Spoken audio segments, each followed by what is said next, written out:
Bienvenidos a El Amor que Vale. Hoy quiero hablarles acerca de los temas que enfrentamos. Amigos, vivimos en días peligrosos. La Biblia los llama en 2 de Timoteo 3:1, tiempos peligrosos. Creo con todo mi corazón y alma que la arena del reloj se acaba para esta generación y que estamos presenciando el fin de una era. Creo que Jesucristo viene pronto. Bueno, sé que puedo estar equivocado y no estoy poniéndole una fecha al regreso del Señor, mas no puedo negar el sentir de mi corazón. He predicado la Biblia desde hace mucho. Soy un observador de los tiempos y estudiante de la palabra de Dios. Creo que Dios está a punto de descender del cielo y juzgar la maldad de este viejo mundo. Yo no estoy tratando de salvar al mundo. Todo aquel que conoce la Biblia sabe que es una tontería el intentar salvar este mundo. Este mundo va en curso de colisión, de choque con el juicio y el desastre. Permítame decirle cuál es el propósito del Evangelio. El Evangelio no es para salvar a esta civilización de la catástrofe. El Evangelio es para salvar al hombre de la catástrofe de esta civilización.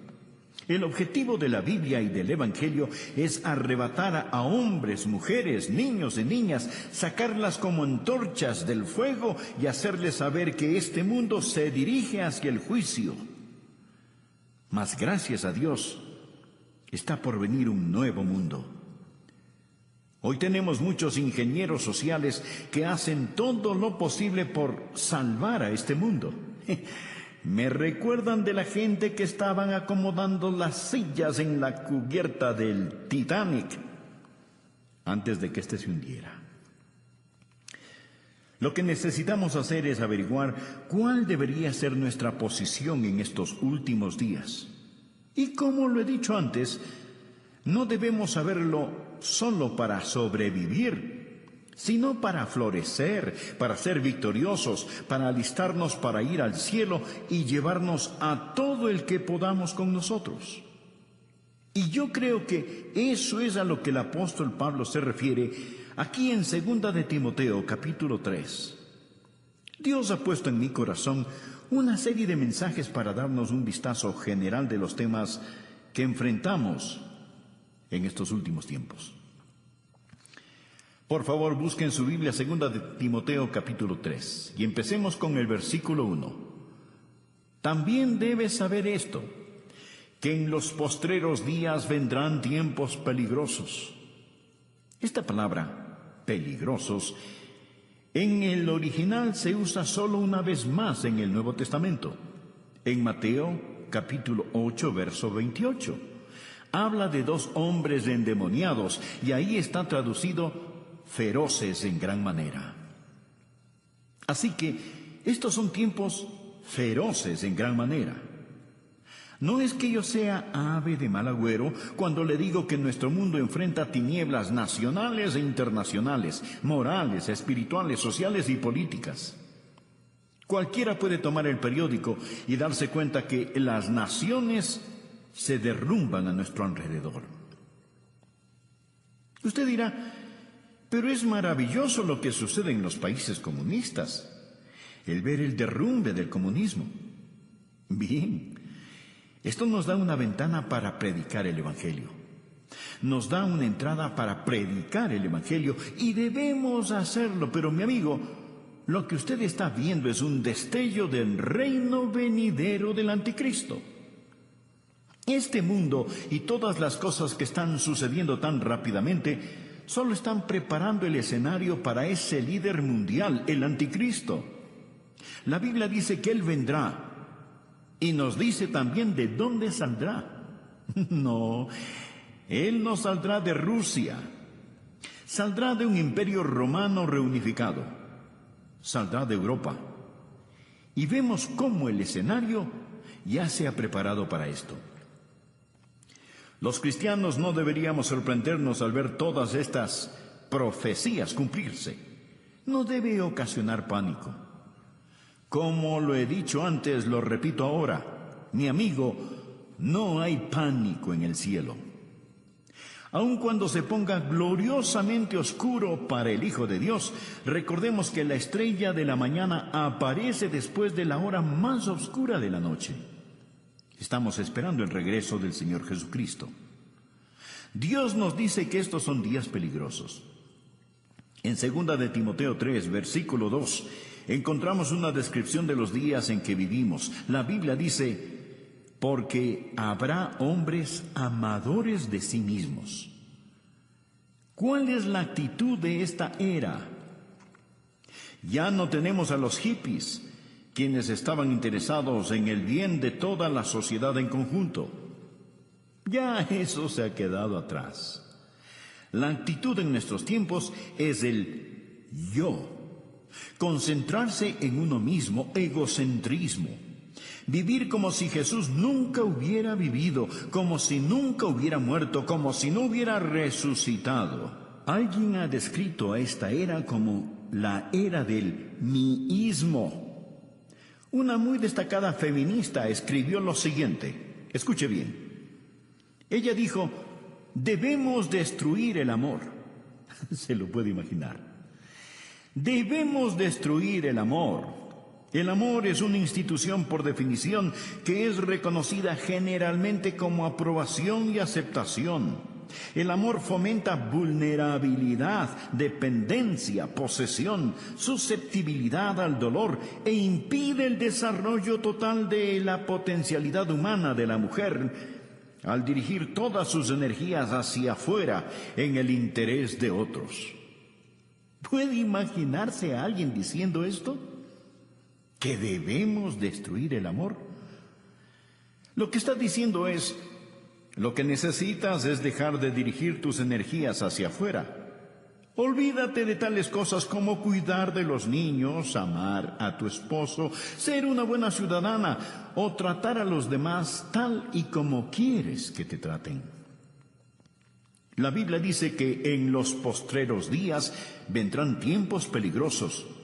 Y Jesús dijo: por haberse multiplicado la maldad, el amor de muchos se enfriará. Mire el versículo 2.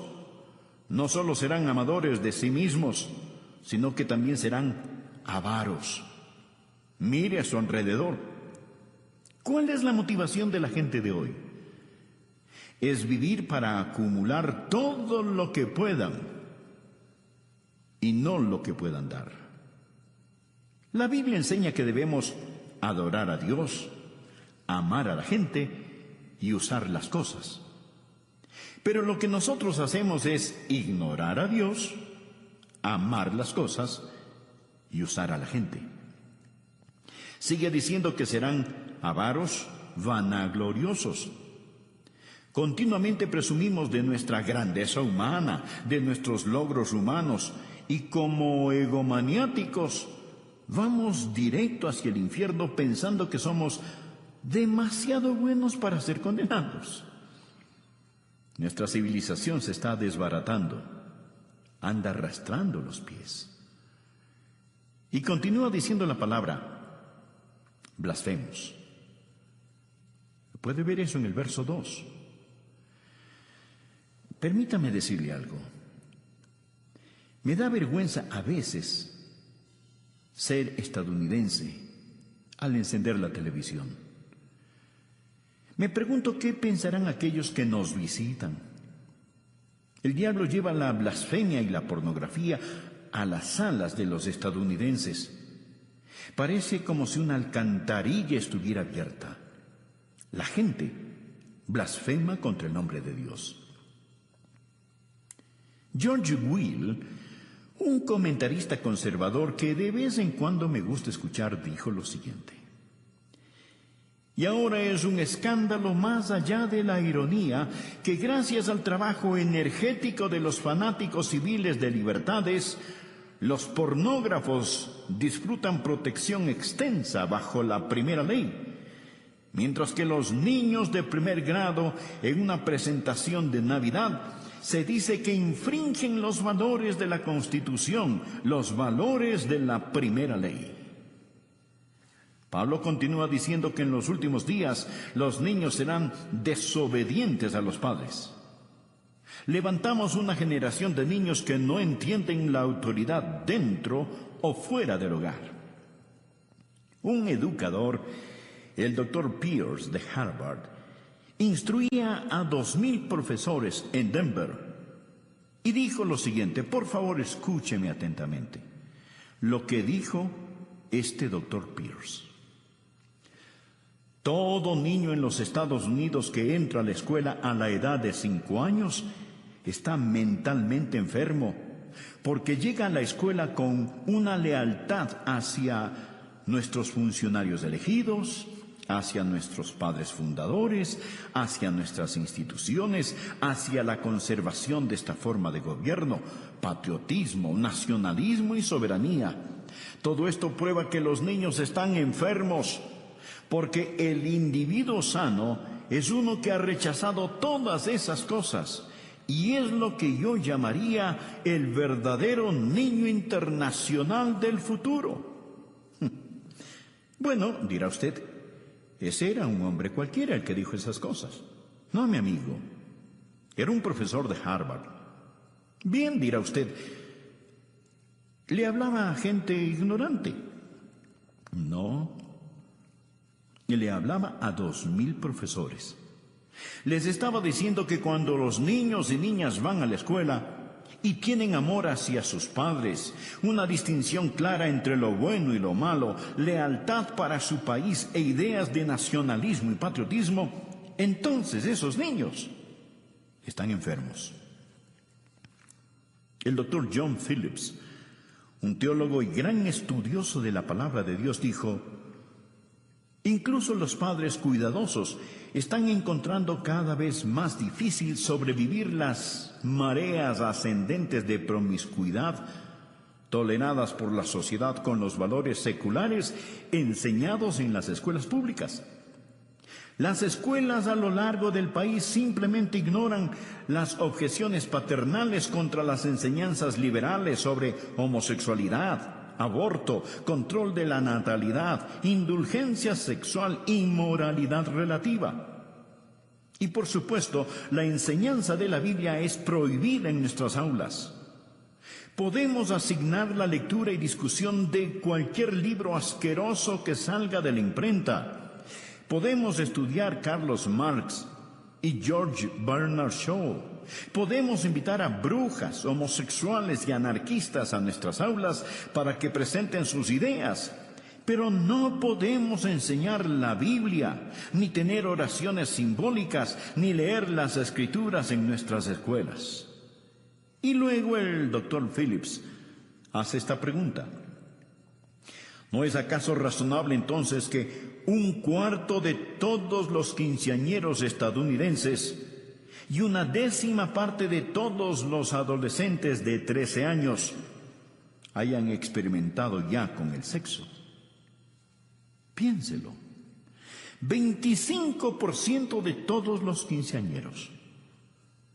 Mi amigo, cuando yo estaba en la escuela, recuerdo que había algunos niños que hacían ciertas cosas, y todos sabíamos quiénes eran esos niños, y hablábamos de ello. Pero ahora, querido amigo, hay cosas que están pasando y que quebrantan el corazón. Bien, mire el versículo 3. Sin afecto natural. Sin afecto natural. Literalmente significa sin amor de familia, sin amor de familia. Una mañana escuché en la radio sobre un asesinato planeado entre un hijo y sus padres. Iban a asesinar a la esposa del hijo, o sea, a su nuera, para recibir el dinero del seguro.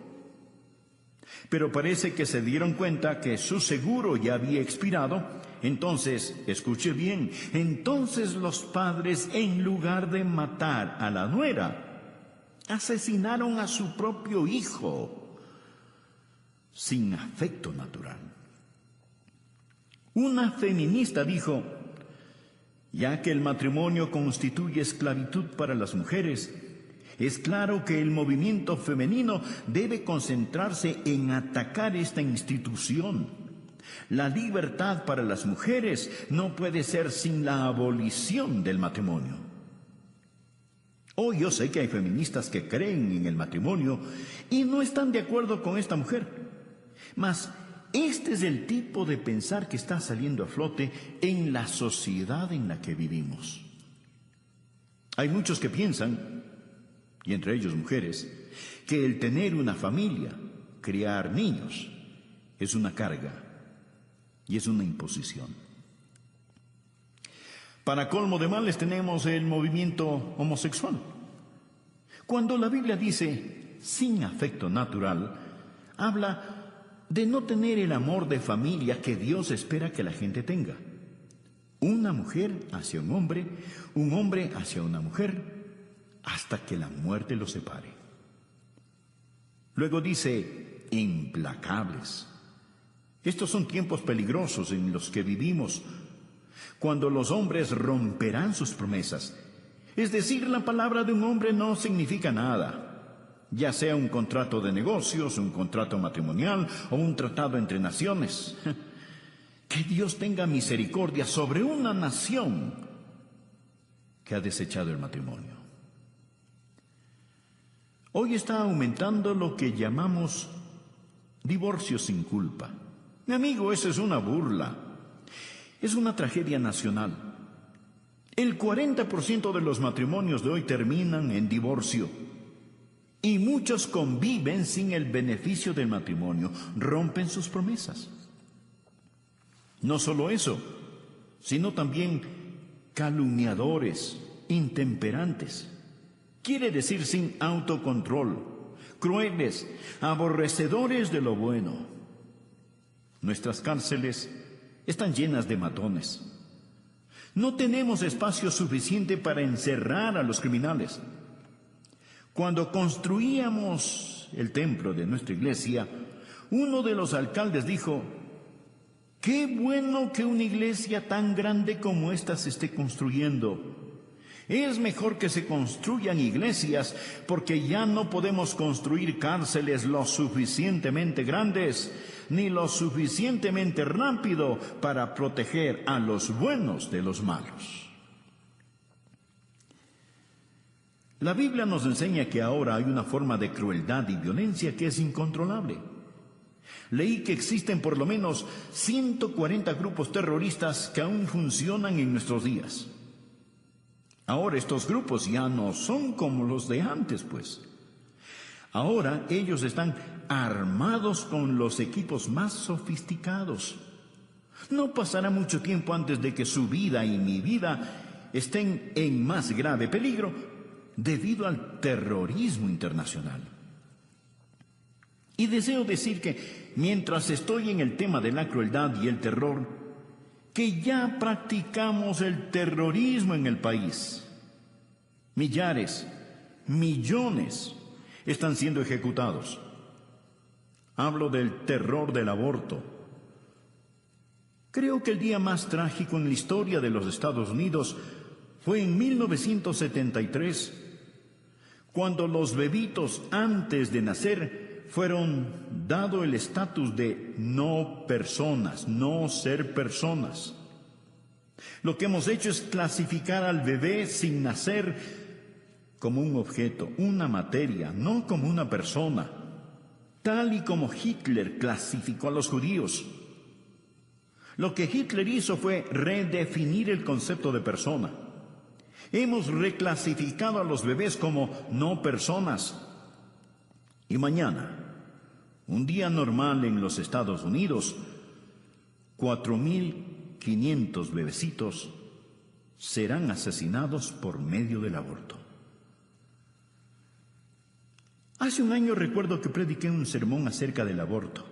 Prediqué ese sermón en mi congregación y recibí una carta de una persona que se había enojado porque había predicado acerca de ese tema desde el púlpito.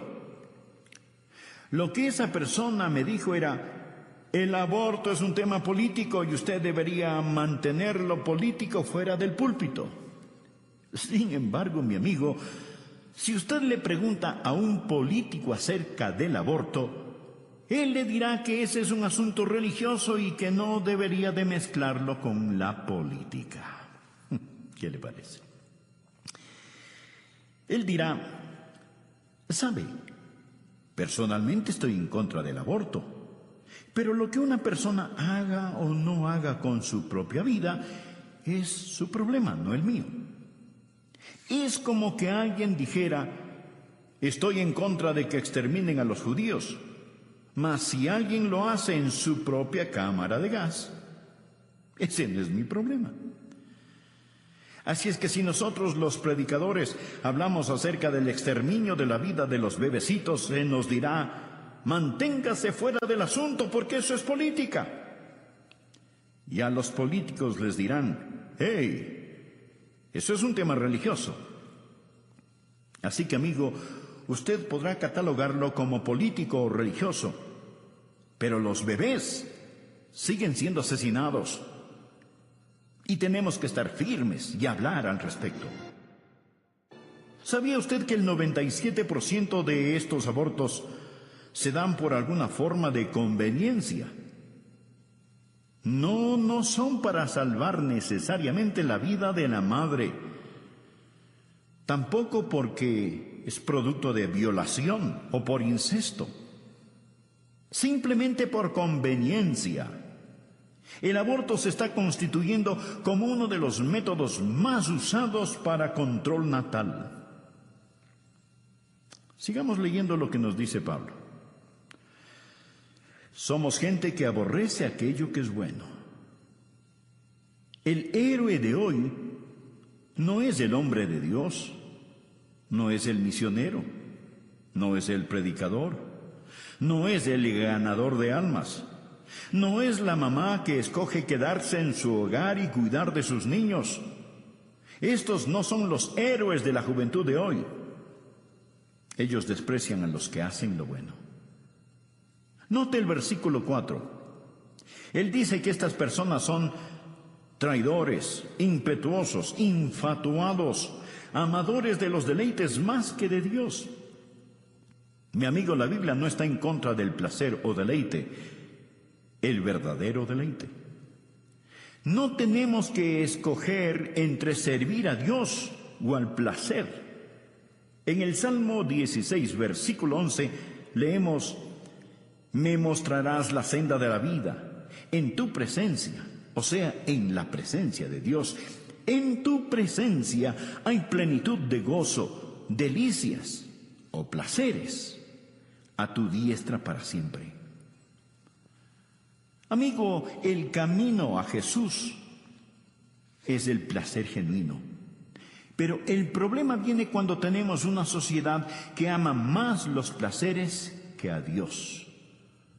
No sé cuántos me están escuchando en este momento por medio de este programa en sus casas, pero podrían ser más. Sin embargo, muchos prefieren escuchar programas seculares y mundanos antes que oír la palabra de Dios. Somos amantes de los placeres, más que amantes de Dios. Mire a su alrededor. Los hoteles, los teatros, los estadios, los clubes nocturnos están repletos. Es lo que podríamos llamar una explosión de placer. El domingo ha llegado a ser el día de hacer casi cualquier cosa, excepto adorar a Dios. Ya no llamamos el domingo el día del Señor, sino simplemente decimos que es el fin de semana. Amadores de los deleites, más que de Dios. Continuamos en el versículo 5. Que tendrán apariencia de piedad, pero negarán la eficacia de ella. A estos evita. Amigo, no hay escasez de religión, pero la mayoría de la gente no necesita religión. Necesitan abandonar la religión y entregarse a Jesucristo. ¿Qué dice la palabra? Que tendrán apariencia de piedad, pero negarán la eficacia de ella. Es una forma de religión sin poder y sin realidad.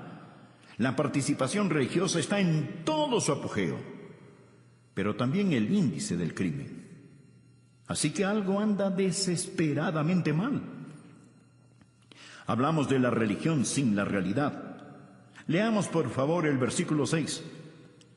Porque de estos son los que se meten en las casas y llevan cautivas a las mujercillas cargadas de pecados, arrastradas por diversas concupiscencias. Lo que está diciendo es esto, que la religión falsa estará a la orden del día. La palabra mujercillas significa mujeres débiles, de carácter débil, criaturas impulsivas, susceptibles a las insinuaciones. Estoy convencido que se refiere a las mujeres liberadas, quienes han rechazado la autoridad de la palabra de Dios y de sus esposos, viviendo por el impulso. Y luego continúa diciendo, mujercillas cargadas de pecados, arrastradas por diversas concupiscencias. Las palabras cargadas con pecados no significan que sean degeneradas y pecadoras. No es eso lo que quiere decir. Ahora, podría ser cierto, pero no es eso lo que significa. Lo que verdaderamente significa es que llevan el gran peso del pecado. Todo hombre, mujer, joven y niño en este mundo lleva el peso del pecado. Eso es lo que les da trabajo a los psiquiatras. Por eso es que se venden tantos sedantes y se consume tanto alcohol, porque la gente trata de olvidar. No saben qué anda mal, puesto que existe este peso opresivo. Están cargados de pecados. Y sigue ahora describiéndoles aquí, observe y verá que son una presa fácil para el diablo.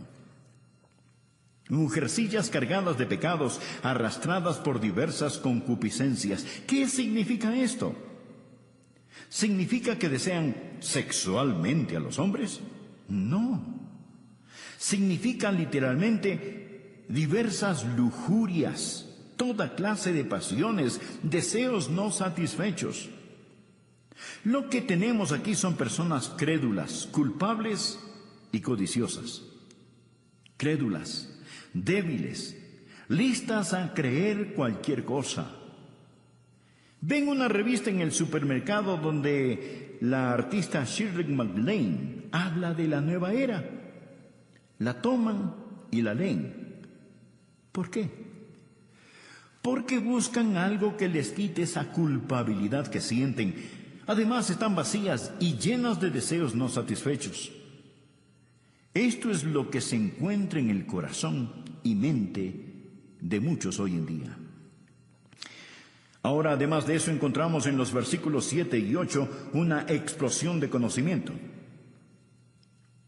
Estas siempre están aprendiendo y nunca pueden llegar al conocimiento de la verdad.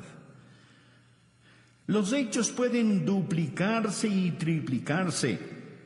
El conocimiento aumentará, pero no la verdad. Si es nuevo, no es verdad. Mi amigo, debemos seguir luchando vigorosamente por la fe encomendada una vez por todas a los santos.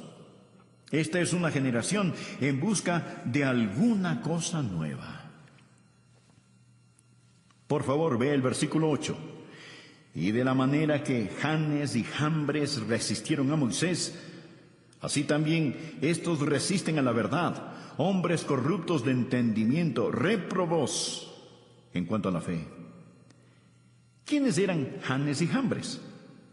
Fueron los magos que se opusieron a Moisés al imitar y remedar sus milagros. En los últimos días, Satanás va a venir. En estos últimos tiempos, usted va a presenciar más milagros de los que jamás haya visto. La mayoría de ellos no serán hechos por Dios, sino por medio del poder de las tinieblas, el poder de Satanás. La Biblia dice que vendrá una explosión de milagros del ocultismo. Del mismo modo como Janes y Jambres se opusieron a Moisés y llevaron a cabo sus milagros. Muchos van a ser engañados por estos milagros. Estos, mi amigo, son tiempos peligrosos. Gracias a Dios no tenemos que enfrentarlo sin esperanza. Dios nos dice qué debemos hacer. Lo primero que debemos hacer es apartarnos nosotros mismos de estas cosas. Mire por favor el versículo 5, que tendrán apariencia de piedad, pero negarán la eficacia de ella. A estos evita.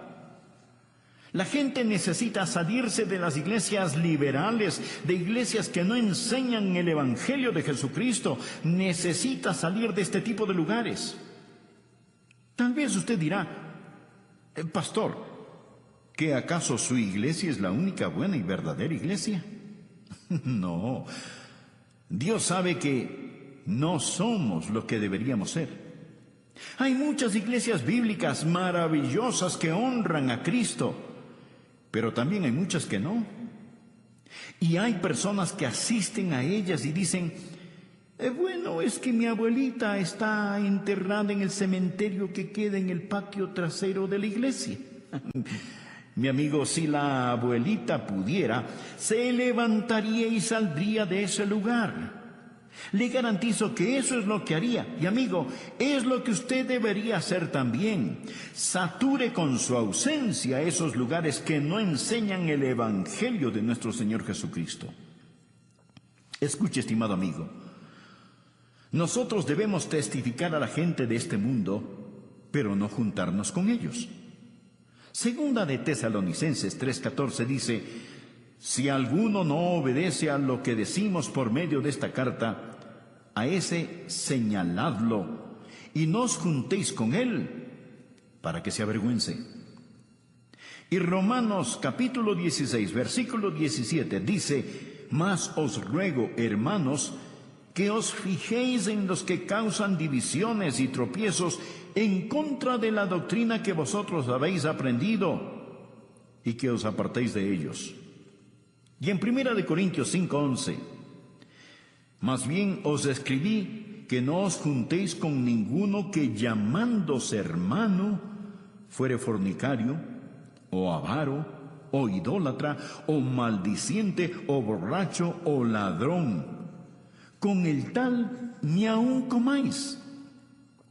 Y 1 de Timoteo 6:5, que tendrán apariencia de piedad, pero negarán la eficacia de ella. A estos evita. La Biblia no dice que tenemos que poner nuestros brazos alrededor de la gente y decirles que sus ideas son tan buenas como las nuestras. Segunda de Juan 10 dice, si alguno viene a vosotros y no trae esta doctrina, no lo recibáis en casa, ni le digáis, bienvenido. La Biblia dice que en estos últimos tiempos debemos evitar a la gente que hemos descrito y necesitamos salirnos de las iglesias liberales, pero no solo es un llamado a salir, sino que también es un llamado a entrar a una iglesia bíblica. Padres de familia, ustedes necesitan asegurarse que sus hijos vayan a la escuela bíblica dominical, que se involucren en los diferentes programas. Jóvenes necesitan asegurarse que están dando un buen ejemplo al asistir continuamente a la iglesia y obedecer la palabra de Dios.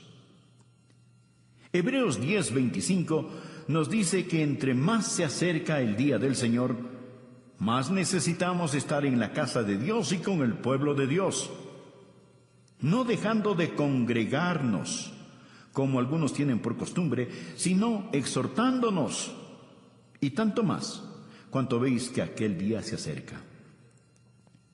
Necesitamos practicar la separación del mundo y la comunicación con el pueblo de Dios.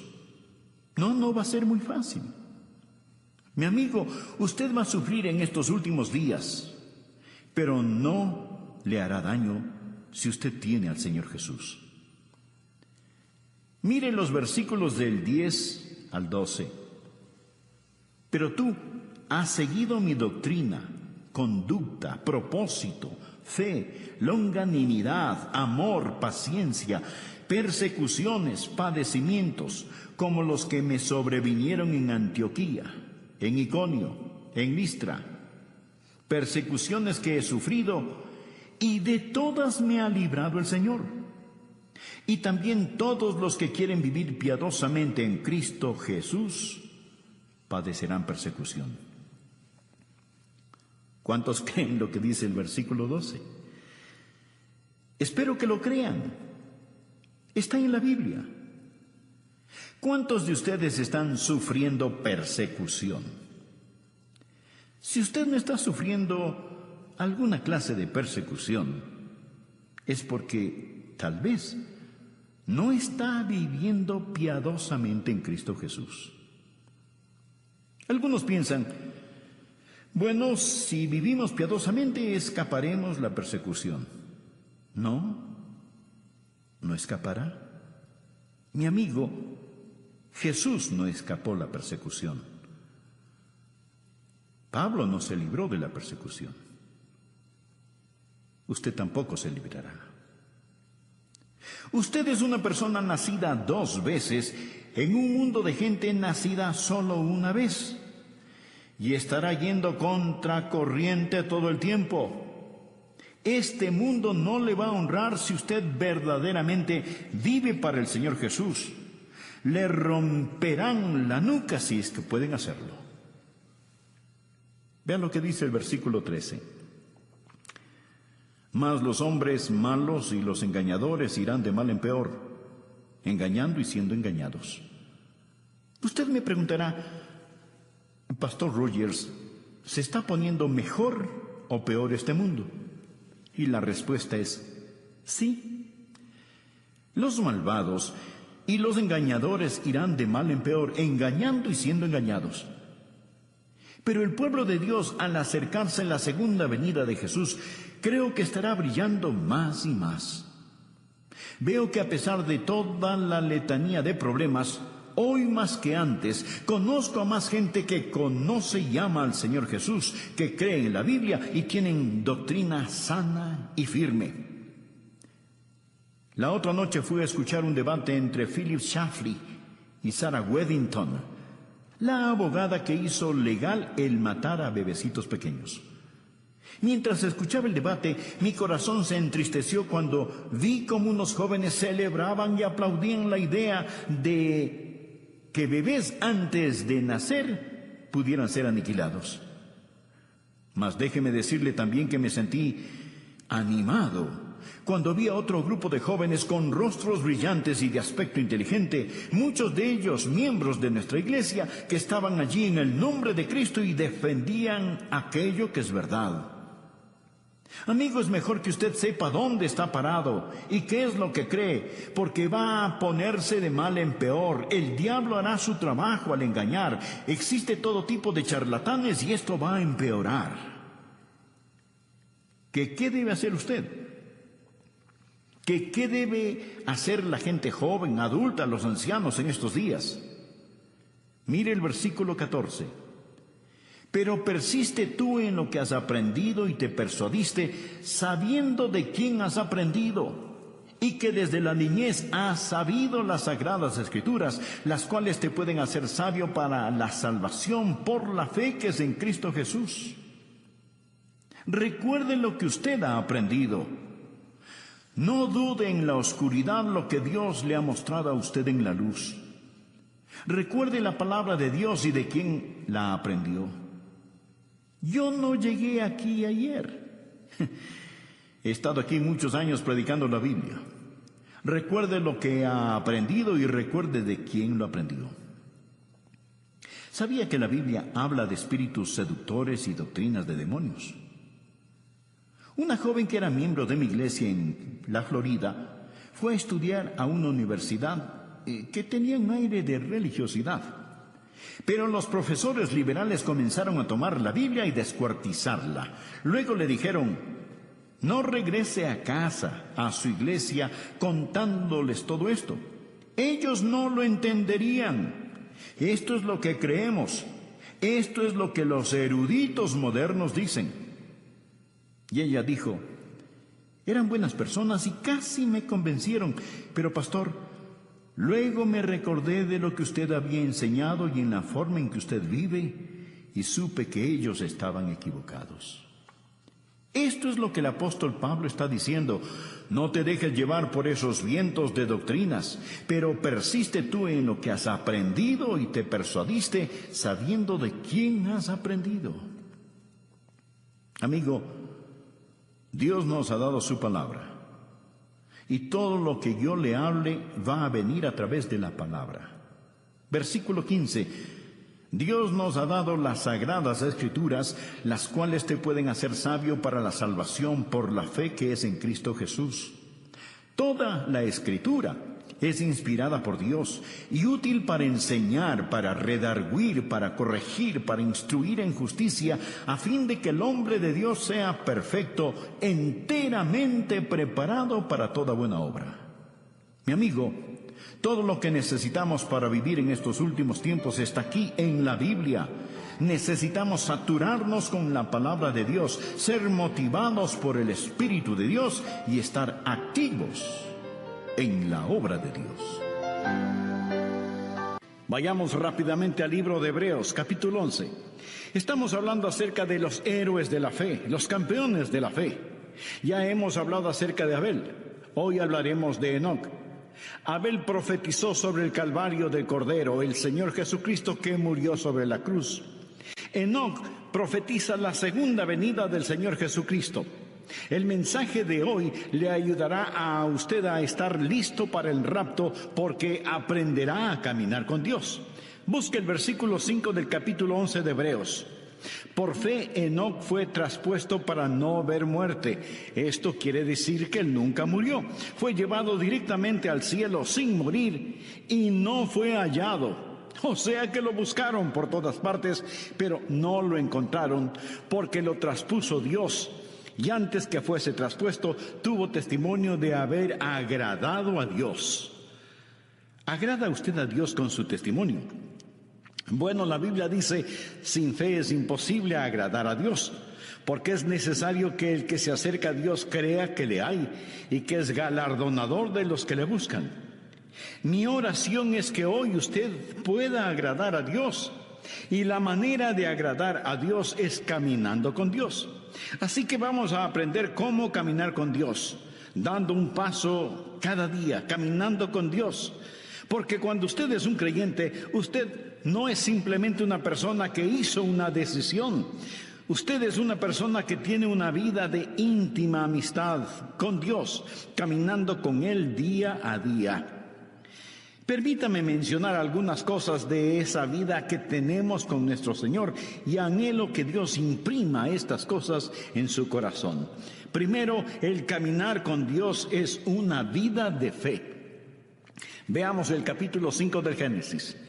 Esto es muy interesante porque en ese capítulo tenemos la historia sobre la cual habla el libro de Hebreos. De muchas maneras, el capítulo 5 de Génesis parece la sección necrológica de un periódico. Mire, por ejemplo, el versículo 8. Y fueron los días de Set 912 años. Eso es un tiempo muy largo para vivir, pero note cómo termina. Y murió. Versículo 11, y fueron todos los días de Enoc 905 años, mucho tiempo, y murió. Vea lo que dice el versículo 14, y fueron todos los días de Cainán 910 años, y murió. Y ahora el versículo 17, y fueron todos los días de Mahalalel 895 años, y murió. De cada uno de ellos se dice, y murió, y murió, y murió. Vaya qué monotonía, ¿no le parece? Pero quiero que note un nombre que sobresale como una gardenia en este desierto de muerte. Mire el versículo 21. Vivió Enoc 75 años y engendró a Matusalén. Y caminó Enoc con Dios después que engendró a Matusalén 300 años y engendró hijos e hijas. Y fueron todos los días de Enoc 365 años. Caminó pues Enoc con Dios y desapareció porque le llevó Dios. No dice que murió, fue arrebatado, fue llevado directamente al cielo. Ahora, ¿qué es lo que pone en evidencia esa vida? Primero, que la vida que camina con Dios es una vida de fe. Leamos nuevamente Génesis 5:24. Caminó pues Enoc con Dios y desapareció porque le llevó Dios. Ahora vea lo que dice Hebreos 11:5. Por la fe Enoc fue traspuesto para no ver muerte, y no fue hallado porque lo traspuso Dios. Y antes que fuese traspuesto, tuvo testimonio de haber agradado a Dios. ¿Cómo es que Enoc agradó a Dios? El versículo 6 tiene la respuesta, pero sin fe es imposible agradar a Dios. ¿Cómo agradó Enoc a Dios? Caminando con Dios. ¿Cómo caminó Enoc con Dios? Creyendo en Dios. Así que la vida de un caminar con Dios es sencillamente una vida de fe. Pero ¿de dónde obtuvo Enoc esa fe? Bueno, la obtuvo de la palabra de Dios. Esa es la forma en que yo la obtuve. Esa es la forma en que usted la obtiene. Romanos 10:17 dice: así que la fe es por el oír, y el oír por la palabra de Dios. Ahora escúcheme atentamente. Usted nunca tendrá la fe aparte de la voluntad de Dios. La fe no está adivinando la voluntad de Dios. La fe es aprender la voluntad de Dios y creer a Dios. Fe es escuchar la voz de Dios y creerla. Pero la fe viene por el oír, y el oír por la palabra de Dios. Esa palabra puede ser por medio del Espíritu Santo, puede ser a través de las páginas de las Escrituras, pero no es algo que usted lo dice y lo reclama. Dios habla y usted lo cree. Usted lo cree. Eso, mi amigo, es fe. Y sin fe es imposible agradar a Dios. ¿Desea usted caminar con Dios? Espero que sí. Entonces usted tiene que experimentar el caminar por fe. Algunas veces leemos el libro de Génesis en el Antiguo Testamento y decimos: ¿qué sabían ellos? No sabían nada entonces. Gente rústica, ignorante, arando con azadones. No tenían televisión, ni computadoras, ni internet. ¿Qué sabían ellos? Se sorprendería el saber lo que Enoc, el séptimo hijo de Adán, sabía. Por ejemplo, ¿sabía usted que Enoc fue un profeta? Anote el margen Judas, versículo 14. De estos también profetizó Enoc, séptimo desde Adán, diciendo: he aquí vino el Señor con sus santas docenas de millares. Amigo, piensa en esto. Aquí está un hombre, solo 7 generaciones después de Adán, profetizando la segunda venida de Jesucristo. Verá, el libro de Génesis es el semillero de toda la Biblia. Puede ver el Calvario al estudiar a Abel. Y ahora ve la segunda venida de Jesucristo al estudiar a Enoc, quien proféticamente dice: el Señor viene, y viene seguido por los ejércitos del cielo. Habla de ese glorioso tiempo cuando Jesucristo, el Hijo de Dios, va a traer a todos sus redimidos, que ahora están en el cielo con Él, de regreso a la tierra para la batalla de Armagedón. ¿No es eso algo maravilloso? Bien, Enoc tuvo fe. ¿Dónde obtuvo esa fe? ¿Cómo la escuchó? ¿Quién le enseñó a Enoc? ¿Cómo es que Enoc se volvió profeta? Sabía que Enoc fue contemporáneo de Adán. Sabía que Adán caminaba con Dios en el jardín del Edén. ¿Puede imaginarse eso? ¿Puede imaginarse la clase de entrenamiento teológico que tuvo Adán? ¿Puede imaginarse a Dios compartiendo gloriosas verdades con Adán? Adán supo todas estas cosas, y Adán y Enoc fueron contemporáneos y vivieron como tales. Al estudiar la Biblia, usted va a descubrir que cuando Enoc nació, Adán tenía 622 años de edad. Usted piensa: uy, qué viejo. Permítame decirle que estaba en la primavera de su vida. Recuerde que Adán vivió 930 años. Él y Enoc caminaron juntos por 308 años. Piensa en todas las cosas que seguramente Adán le enseñó a Enoc acerca de la palabra de Dios. Ya me imagino a Enoc diciendo: Adán, ¿cómo te sentías en el Edén? ¿Qué sentías cuando tú y Dios caminaban juntos en el jardín?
puedo ver a Adán con lágrimas en sus ojos y un temblor en su voz respondiendo: Enoc, el caminar con Dios era simplemente maravilloso. Juntos caminábamos por las florecidas praderas, cruzábamos exuberantes bosques, ascendíamos nevadas montañas, bebíamos las frescas aguas de cristalinos arroyos. Oh, el caminar con Dios era simplemente maravilloso. Y Enoc escuchaba a Adán. Y ahora Enoc es un profeta de Dios, caminando con Dios. Pregunta: ¿quiere usted caminar con Dios? Quiero decir, ¿quiere usted en verdad caminar con Dios? No hablo solo de asistir a una iglesia, no hablo de solo saber los hechos en forma literal o académica. Quisiera que Dios sea más real para usted que la persona que está ahora mismo junto a usted. Eso es posible. Por lo tanto, ponga atención. Este caminar con Dios empieza con fe. Todo este capítulo de Hebreos habla acerca de la fe, y el énfasis es que Enoc caminó con Dios porque creyó a Dios. Segundo, el caminar con Dios no es solo una vida de fe, sino que se transforma en una vida de compañerismo. Usted da el paso de fe y camina en compañerismo. La Biblia dice en Génesis 5:22: y caminó Enoc con Dios después que engendró a Matusalén 300 años y engendró hijos e hijas. Y en Hebreos 11:5 y 6 dice: por la fe Enoc fue traspuesto para no ver muerte, y no fue hallado porque lo traspuso Dios. Y antes que fuese traspuesto, tuvo testimonio de haber agradado a Dios. Pero sin fe es imposible agradar a Dios, porque es necesario que el que se acerca a Dios crea que le hay, y que es galardonador de los que le buscan. Enoc y Dios, caminando mano a mano en íntima comunión y compañerismo. Amigo, ¿tiene usted esa clase de compañerismo con Dios? Yo la tengo. Lo digo no para vanagloriarme, sino para alabar al Señor. Se lo digo, y Dios sabe que no es una exageración. Jesucristo es tan real para mí como reales son los miembros de mi iglesia, y como son reales ustedes que me escuchan. Le conozco, Él es real para mí.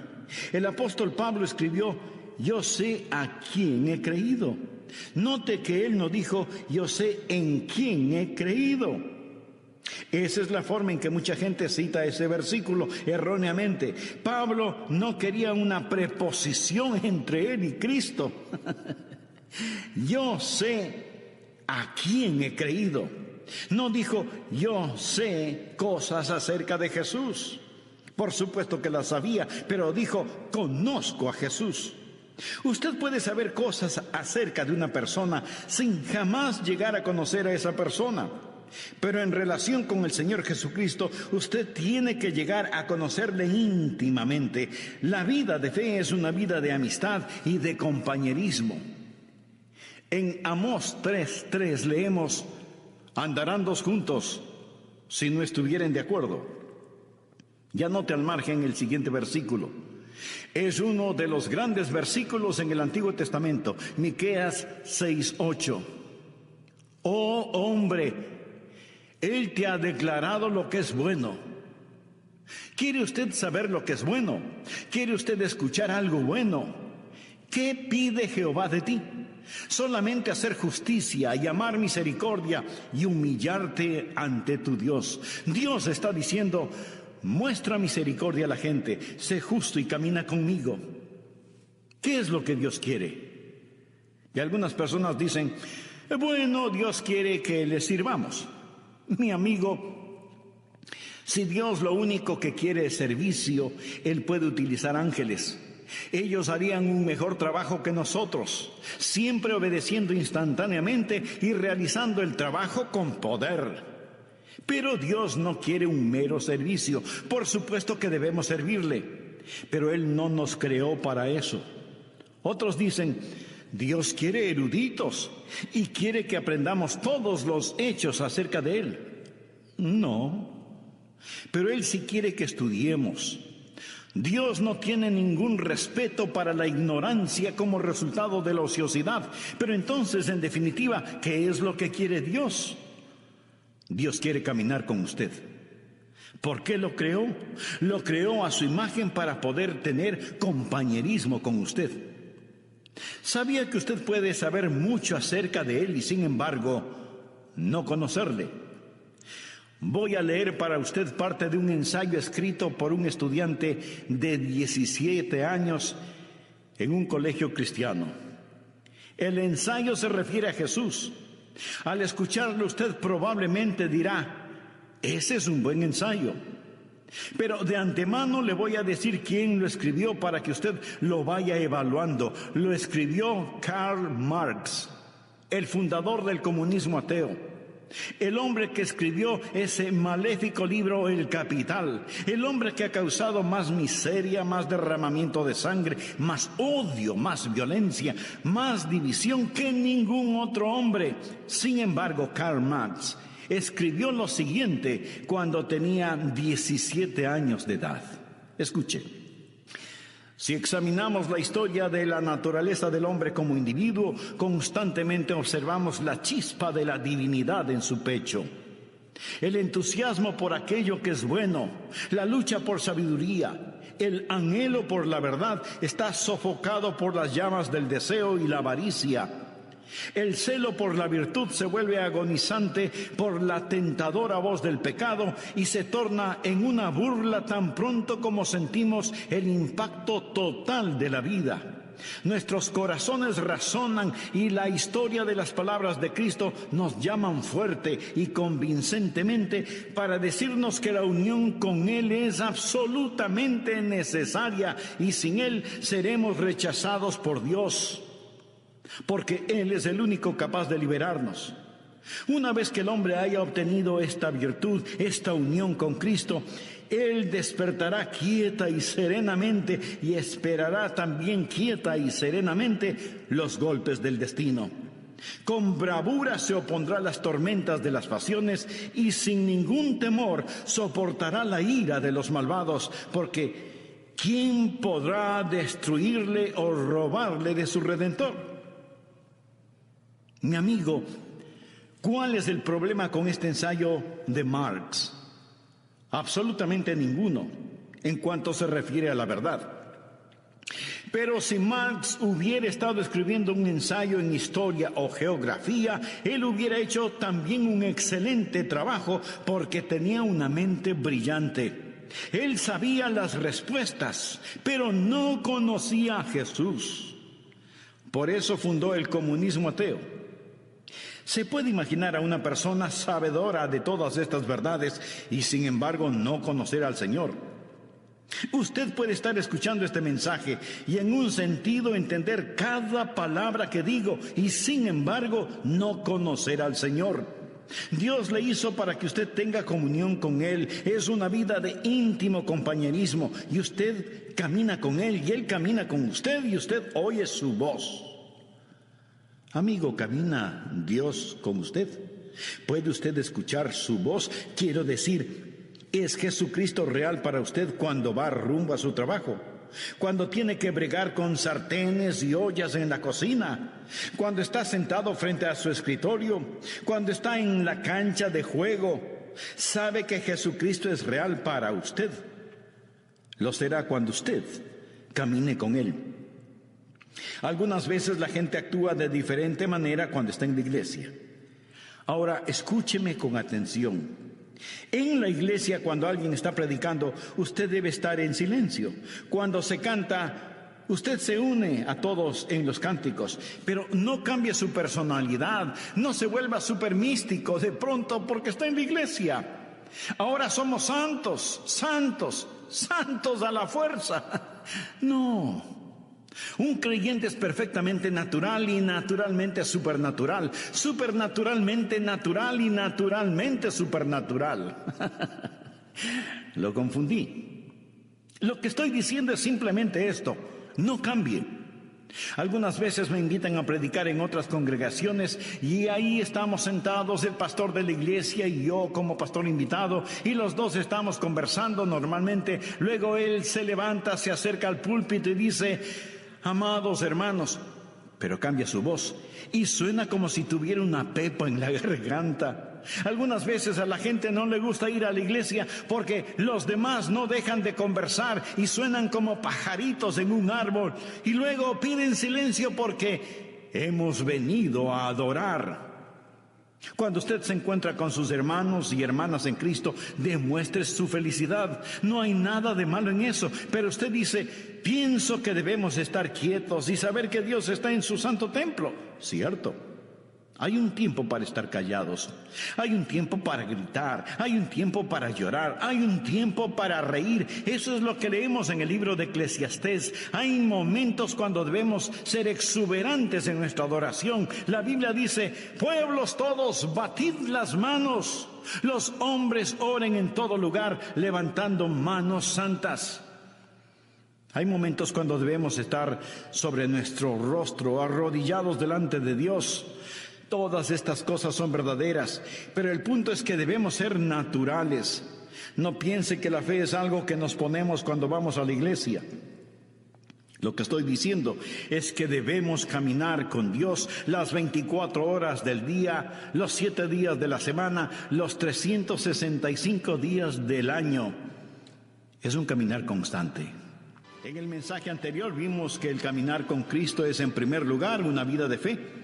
Y como lo dice el apóstol Pablo en Romanos 10:17, así que la fe es por el oír y el oír por la palabra de Dios. En segundo lugar, el caminar con Cristo implica una vida de íntimo compañerismo. ¿Qué pide Jehová de ti? Solamente hacer justicia, llamar misericordia y humillarte ante tu Dios.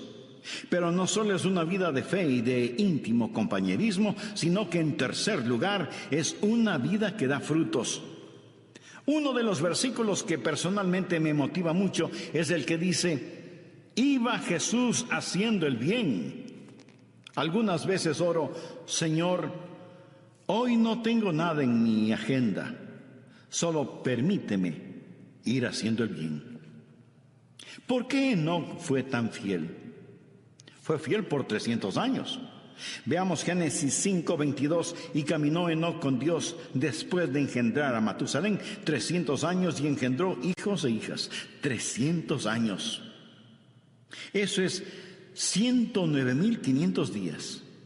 Buenos días, malos días, días cálidos, días fríos, con nieve, lluvia, ventiscas, sequías, inundaciones, guerra, paz, oposición. Caminando siempre con Dios, sin desmayar, sin dudar. Hay una constante fidelidad en su caminar. De paso le diré que la vida de Enoc no transcurrió en un monasterio. Si lee la vida de Enoc, él tuvo una familia, tuvo hijos. Sin duda tuvo un trabajo, una casa, un negocio, y no vivió en una época fácil. Cuando Enoc caminó con Dios, lo hizo en un tiempo conocido como los días de Noé. Violencia, vicios y maldad eran tan desenfrenados que Dios decidió destruir el mundo por medio de un diluvio. En los días de Noé, Enoc caminó con Dios. En los días de fuerzas demoníacas, Enoc caminó con Dios. Ahora, mi amigo, tal vez usted diga: pastor, es para usted fácil decirlo porque es un pastor, pero usted no sabe en dónde trabajo, usted no sabe cómo está mi hogar. Es para mí muy difícil el caminar con Dios. Amigo, es difícil para cualquiera el caminar con Dios si es que solo lo hace en su propia fortaleza. Usted mira una planta atómica y tenemos electricidad gracias a esa planta atómica. Alguien dice: esa planta genera poder. Y en un sentido verdadero así es, genera poder. El poder es la energía atómica que es liberada. El poder que hay en mi vida es debido a que Dios libera su poder en mí para que pueda caminar la vida cristiana día a día. Yo no podría ser fiel si no fuera por el Señor en mí. Enoc caminó con Dios. Es Dios que camina con usted, que le da poder sobre cada demanda de la vida cristiana, que es una demanda del Dios que camina con usted día tras día. Espero que usted crea esto. Es una vida de fe, es una vida de compañerismo, es una vida de fidelidad. ¿Es usted fiel? ¿Está caminando con Dios? Espero que cuando volvamos a estar juntos por medio de estos programas, usted haya caminado fielmente con Dios. Tiempos buenos, tiempos malos, tiempos difíciles, tiempos alegres, todo tiempo es tiempo para caminar con Dios. Esto es verdaderamente vida, porque es una vida de fe, una vida de comunión, una vida de fidelidad y también es una vida fructífera. Desea que su vida cuente delante de Dios, entonces camine con Dios. Es una vida fructífera. Por la fe, Enoc fue traspuesto para no ver muerte y no fue hallado porque lo traspuso Dios. Y antes que fuese traspuesto tuvo testimonio. ¿Qué clase de testimonio tuvo Enoc? Tuvo testimonio de haber agradado a Dios. Eso es ser fructífero. Él agradó a Dios, pero sin fe es imposible agradar a Dios, porque es necesario que el que se acerca a Dios crea que le hay y que es galardonador de los que le buscan. ¿Por qué fue Enoc tan fructífero? ¿Qué había en su vida por lo cual fue hecho profeta? ¿Sabía usted que él tuvo una crisis en su vida? Y después de esa crisis, él comenzó a caminar con Dios. ¿Sabe cuál fue la crisis? Llegó a ser papá. Ay, leámoslo.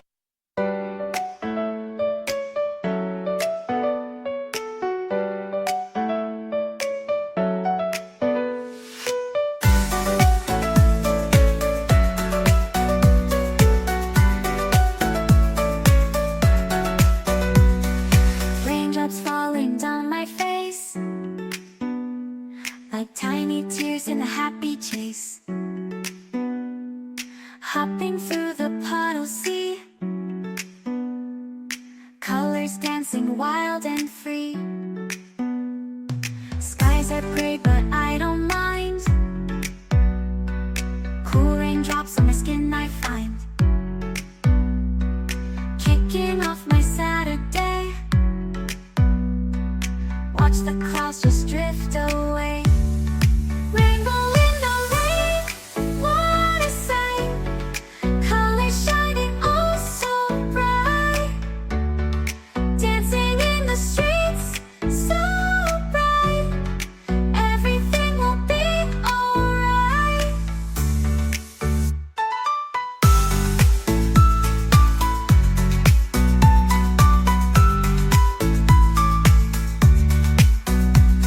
Umbrella spinning, twirling round, a colorful halo on the ground. Music playing on the sand, skipping beats, the heart will sway. Feel the world come out to play. Lightning cracks but don't you fear, magic shines when skies are clear. Raindrops whisper secrets true, a hidden beauty shines right through. Rainbow in the rain, what a sight. Colors shining oh so bright. Dancing in the streets, so bright. Everything will be alright. Raindrops falling soft, peeks through. Rainbow magic, me and you.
que nos dice Génesis 5:22.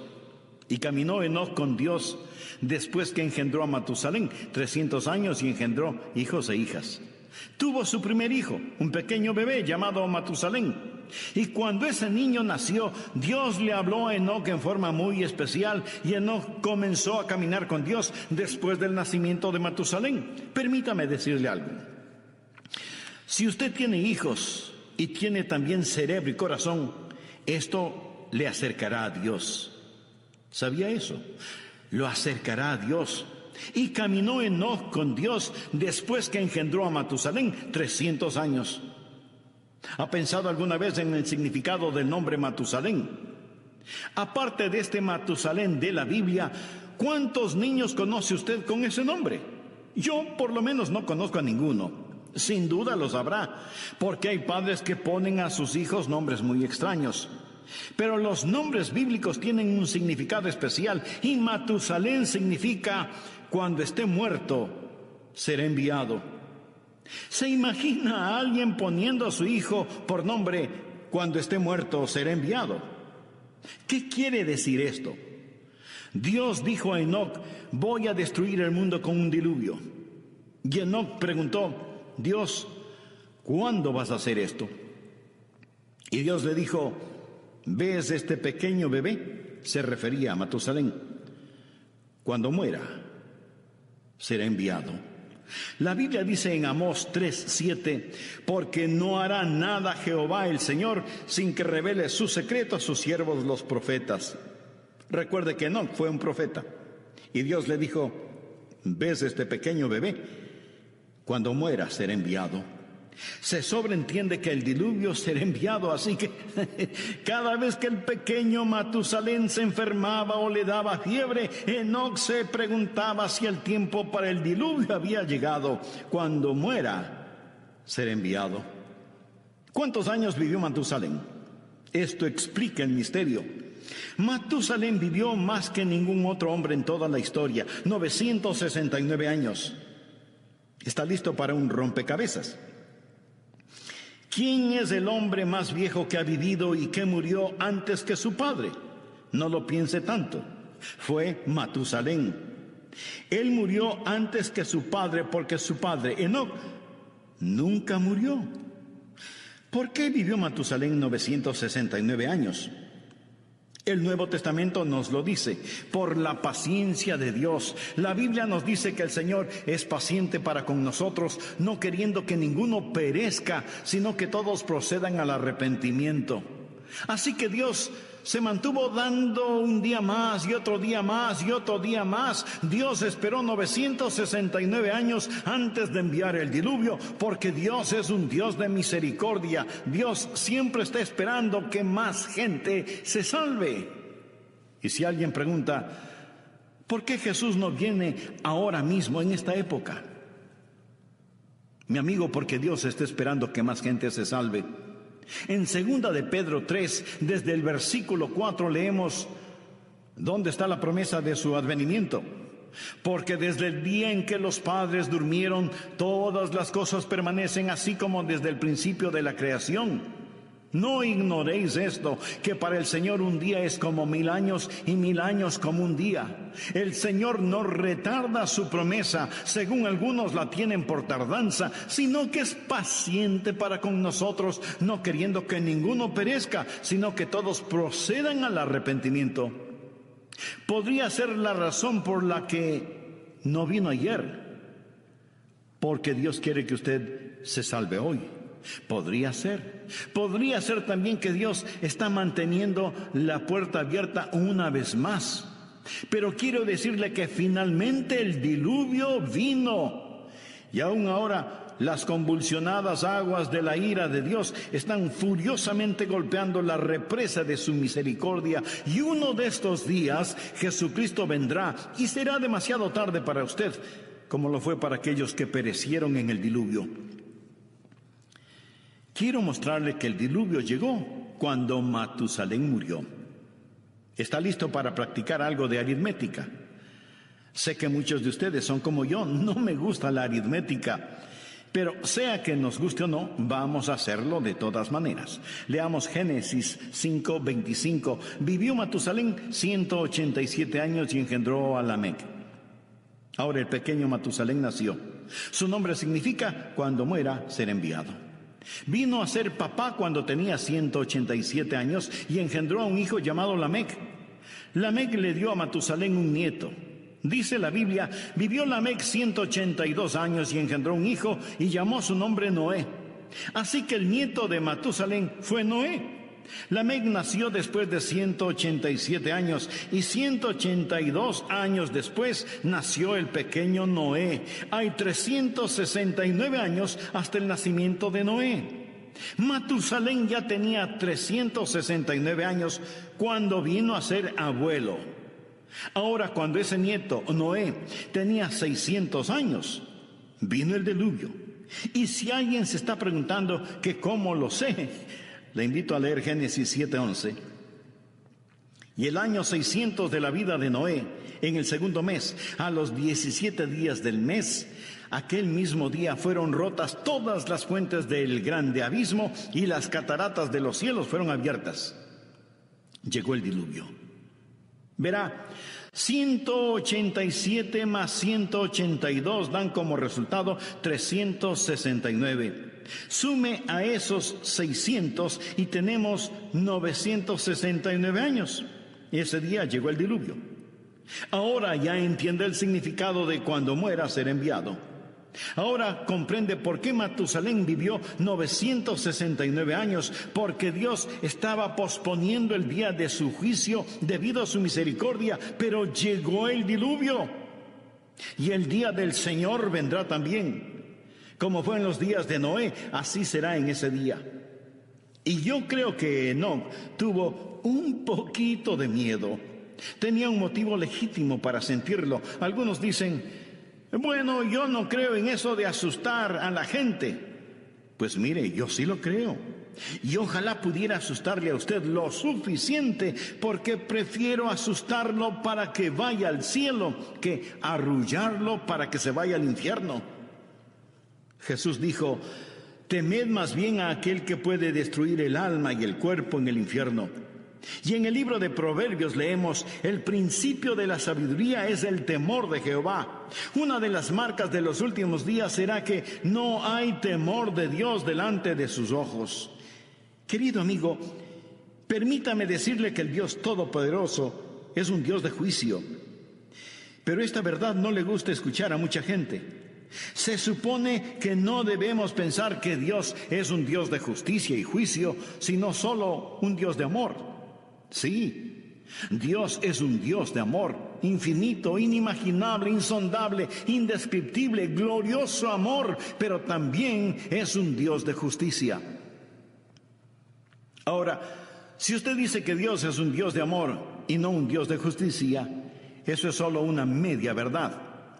Y cuando usted toma una media verdad y hace de esa media verdad toda la verdad, esa media verdad no es verdad. Y aunque no lo voy a repetir, esa es la verdad. Dios le dijo a Enoc, cuando Matusalén muera, enviaré el diluvio. Y Enoc creyó a Dios y comenzó a caminar con Dios. Mi amigo, el día del juicio viene y es mejor que usted comience a caminar con Dios. Tal vez usted me diga, pastor, no use el miedo conmigo. Muy bien, pero ¿se ha dado cuenta que su doctor sí lo hace? Le dice, tiene que bajar su colesterol o corre peligro de muerte. Su dentista también le advierte, cepíllese bien los dientes o los perderá. Aún los expertos en tráfico usan el miedo. La policía patrullera en las carreteras lo hace. Mi amigo, el principio de la sabiduría es el temor de Jehová. ¿Entiende lo que dice este versículo? El temor de Dios es el principio de la sabiduría, no el fin de la sabiduría, sino el principio. Vivimos en una generación que está siendo tranquilizada rumbo al infierno. Leemos en el Salmo 25:14, la comunión íntima de Jehová es con los que le temen. Enoc fue un profeta, sabía que el Señor vendría. Déjeme afinar el enfoque en este asunto un poco más. El Señor viene con miles de sus santos. El diluvio se acerca. Ya viene el juzgamiento sobre esta tierra. Es mejor caminar con Dios. Amigo, si usted tiene sentido común, debería decir, lo creo, caminaré con Dios. Fue una vida fructífera, una vida que cuenta. Todos sus juguetes pronto estarán en la basura, su carro, su casa, su ropa, sus cosas, todo, absolutamente todo, es basura prematura. ¿Qué es lo que está haciendo con su vida, por favor? ¿Cómo usted va a seguir viviendo en este día, en esta época?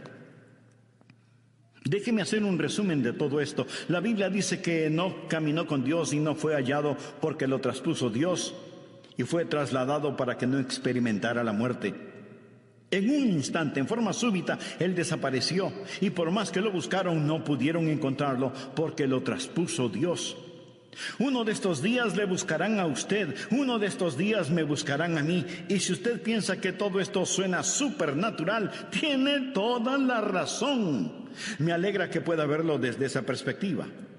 En Lucas capítulo 17, versículos 34 y 35 leemos palabras de Jesús. Os digo que en aquella noche estarán dos en una cama, el uno será tomado y el otro será dejado. Dos mujeres estarán muriendo juntas, la una será tomada y la otra dejada. Un hombre en la cama se da vuelta para abrazar a su mujer, la almohada está caliente pero su esposa no está. Una madre se levanta para cambiarle los pañales a su precioso bebé, pero la cuna está vacía. Los pasajeros de un avión en pleno vuelo descubren que el piloto ha desaparecido. Enoc caminó con Dios y no fue encontrado porque Dios mismo lo traspuso. ¿No es el libro de Génesis un libro precioso que profetiza con mucha anticipación la segunda venida de Cristo? ¿Es Jesús real para usted? ¿Está usted caminando con Dios?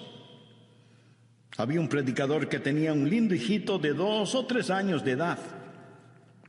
Un día, apurado porque tenía que asistir a una reunión, se subió a su carro y al retroceder para salir del garaje, oyó el más terrible sonido que un padre puede escuchar: un golpe y una caída.